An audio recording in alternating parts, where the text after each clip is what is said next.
Well, I've been designing SADs for my sins since 1996 now.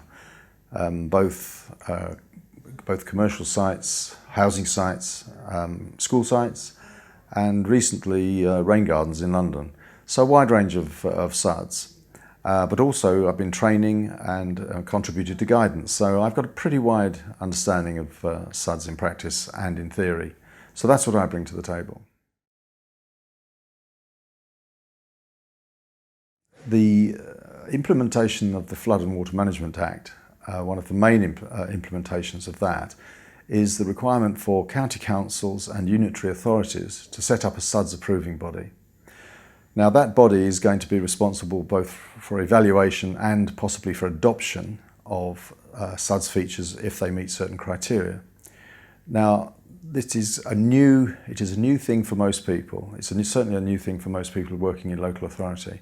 So they need some help in getting up to speed so they know what's coming and they know what they're going to have to do.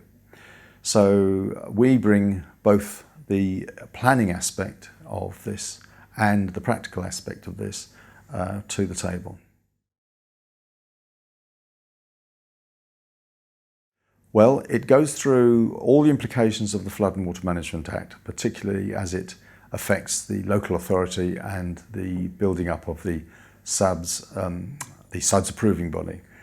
The practical aspect of it is, if you like, to flesh that out so that people know what they're going to have to do in terms of evaluation, what the impact is likely to be on their workload, the new skills they're going to have to develop, and also the funding arrangements, which are currently a little bit fuzzy, that they're going to need to make sure that they can look after these things into the future.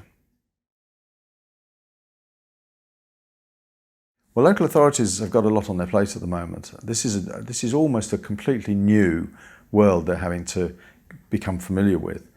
Now, SADs has been around in Britain, I suppose, since about 1996. It followed on very quickly from a large scheme in Scotland, and the Scots did a lot of preliminary work on this.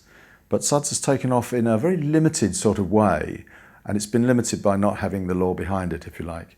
So this facilitation brings people who are otherwise unfamiliar up to speed with the basics so that they are much more confident in what they're going to have to do and that they know what the issues are. Well, CIRIA has been involved in SADs really from the beginning. It's been responsible for most of the guidance that's come through, most certainly including the SADs manual. It's been promoting training here for somewhere near 10 years, I believe. So it is probably uniquely fitted in the industry to present a balanced view, particularly because it is objective in how it's delivering its guidance. And of course it's also selected people who are practitioners, people who have got lives outside CIRIA itself, so they can select people who have got a track record in delivering either practical SADs in the case of me, or in terms of somebody like Ruth, who has got a track record in planning and delivering guidance.